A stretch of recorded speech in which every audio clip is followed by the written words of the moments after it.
আসসালামু আলাইকুম রহমতুল্লাহ। প্রিয় দর্শক, আজকে আমরা জানব দাজ্জালের আগমন। এই পৃথিবী যতদিনেই ধ্বংস হবে সেই দিনের নাম কিয়ামত। কিয়ামত সংঘটিত হওয়ার দিনগুলো আল্লাহ ব্যতীত কেউ জানে না, তবে এর কিছু পূর্ব লক্ষণ রসুল সাল্লাল্লাহু আলাইহি সাল্লাম বর্ণনা করেছেন। তন্মধ্যে দাজ্জালের আগমন অন্যতম।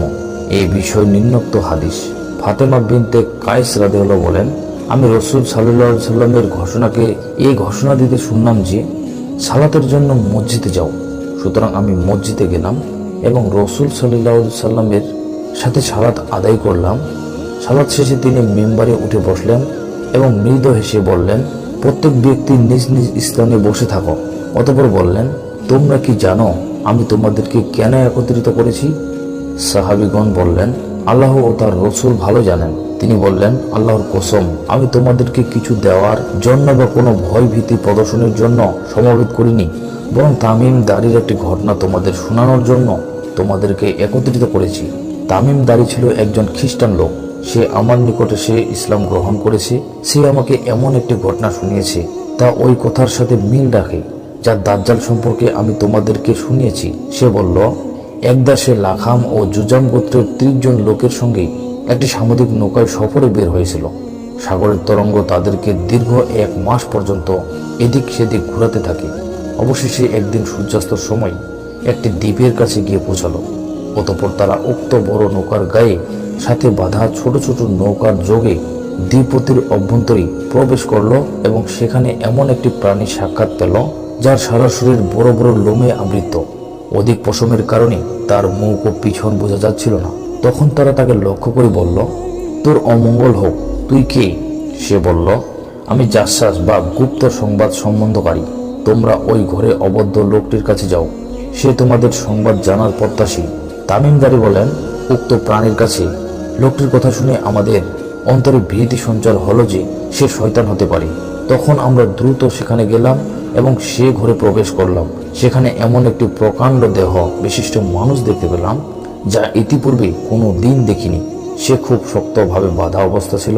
তার হাত ঘাড়ের সাথে এবং হাঁটুদের নিচের উভয় গিটের সাথে লোহার শিকল দ্বারা একত্রে বাঁধা ছিল। আমরা তাকে বললাম, তোর অমঙ্গল হোক, তুই কি?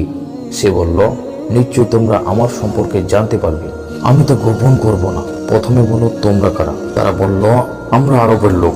আমরা সমুদ্রের একটি নৌকার আরোহী ছিলাম। দীর্ঘ 1 মাস সাগরের ঢেউ আমাদেরকে এদিক সেদিক ঘুরিয়ে এখানে নিয়ে এসেছে। তারপর আমরা অত্র দ্বীপের প্রবেশ করলাম। এরপর ঘন পশমের সারা দেহ আবৃত একটি প্রাণীর সাথে আমাদের সাক্ষাৎ হলো। সে বলল, আমি গুপ্ত সংবাদ সম্বন্ধকারী। সে আমাদেরকে এক ঘরে আসতে বললে আমরা দ্রুত তোমার নিকট এসে উপস্থিত হলাম। সে বলল, আচ্ছা তোমরা আমাকে বলো দেখি, বাইসান এলাকার খেজুর গাছের ফল আছে কি? বাইসান হেজাজের একটি জায়গার নাম। আমরা বললাম, হ্যাঁ আছে। সে বলল, অদূর ভবিষ্যতে সে গাছে আর ফল ধরবে না। তারপর সে বলল, আচ্ছা বড় দেখি, তাবারিয়া নামক বিলে পানি আছে কি? আমরা বললাম, হ্যাঁ তাতে প্রচুর পরিমাণ পানি আছে। সে বলল, অচিরে তার পানি শেষ হয়ে যাবে। তারপর সে বলল, আচ্ছা বলো দেখি, জোগার নামক ঝর্ণার পানি আছে কি? এবং সেখানকার অধিবাসীরা সে ঝর্ণার পানি দ্বারা কি জমি চাষ করে? আমরা বললাম, হ্যাঁ তাতে প্রচুর পানি আছে এবং সেখানকার লোকেরা পানি দ্বারা জমির চাষাবাদ করে।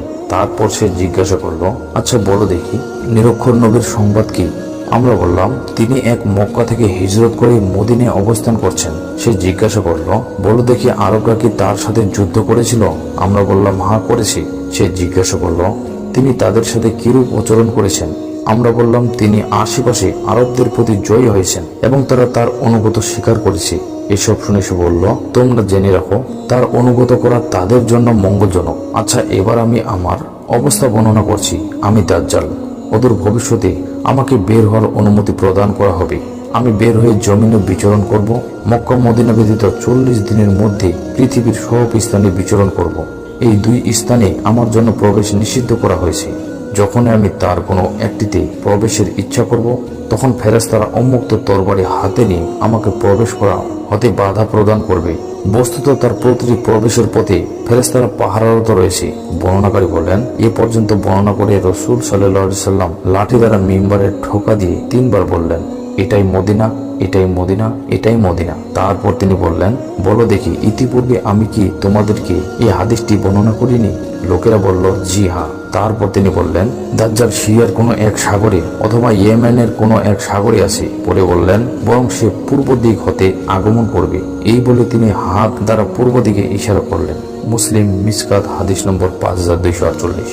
উপরোক্ত হাদিসের নেই নিম্নোক্ত হাদিসটিকে দাজ্জালের পৃথিবীতে অবস্থান, ঈসা আলাইহিসসালামের পৃথিবীতে আগমন ও অবস্থান সহ কিয়ামতের কিছু আলামত বর্ণিত হয়েছে। আব্দুল্লাহ ইবনে ওমর রাদিয়াল্লাহু বলেন, রাসূল সাল্লাল্লাহু আলাইহি ওয়াসাল্লাম বলেছেন, দাজ্জাল বের হবে এবং 40 পর্যন্ত অবস্থান করবে।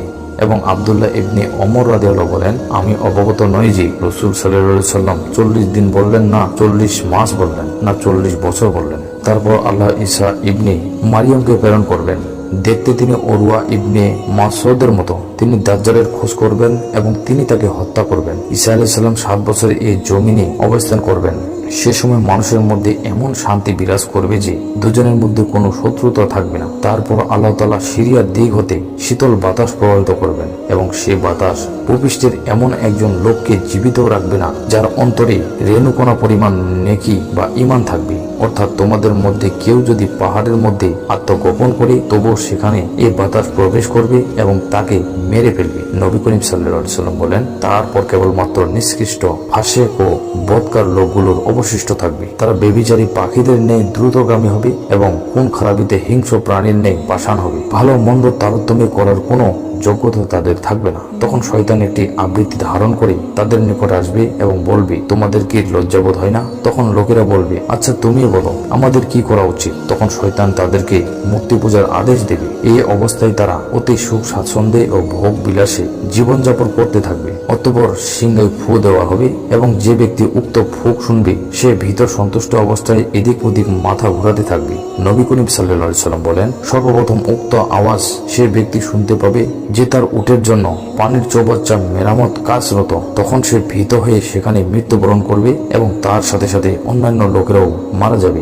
অতঃপর আল্লাহর কুয়াশার নেই খুব হালকা ধরনের বৃষ্টি বর্ষণ করবেন। এতে ওই সমস্ত দেহগুলি সজীব হয়ে উঠবে যেগুলি কবরের মধ্যে চিহ্নিত হয়ে গিয়েছিল। অতঃপর দ্বিতীয়বার সিংহায় ফু দেওয়ার হবে। তখন সমস্ত লোক উঠে দাঁড়াবে। এরপর ঘোষণা দেওয়া হবে, হে লোক সকল, তোমরা দ্রুত তোমাদের প্রতিপালকের দিকে ছুটে আসো। ফেরেশতাদের আদেশ দেওয়া হবে, তাদেরকে এখানে থামিয়ে রাখো। তাদেরকে জিজ্ঞাসাবাদ করা হবে। অতঃপর ফেরেশতাদের বলা হবে, ওই সমস্ত লোকেদের বের করো যারা জাহান্নামের উপভোগী হয়েছে। তখন ফেরেশতাগণ বলবেন, কতজন হতে কতজন বের করব? বলা হবে, প্রত্যেক 1000 হতে 999 জনকে জাহান্নামের জন্য বের করো। এ পর্যন্ত বলার পর রাসূল সাল্লাল্লাহু আলাইহি ওয়াসাল্লাম বললেন, এটা সেই দিন যেদিন সম্পর্কে কোরআনে বলা হয়েছে সেই শিশুদেরকে বৃদ্ধ করে দেওয়া হবে। মুজাম্মিল আয়াত 17। অর্থাৎ সেই দিনের বিভীষিকায় শিশু বৃদ্ধ হয়ে যাবে। সেদিন হবে খুব সংকটময়। মুসলিম মিসকাত হাদিস নম্বর 5286। কিয়ামত সংঘটিত হবে এই সত্যকে মুমিন মাত্রই বিশ্বাস করি, আর তার জন্য যথাসাধ্য প্রস্তুতি গ্রহণ করতে হবে এবং তার ভয়াবহ থেকে বেঁচে থাকার জন্য প্রত্যেক মুমিন মুসলমানকে আমলে সালেহ করতে হবে। আল্লাহ আমাদের তৌফিক দান করুন, আমিন।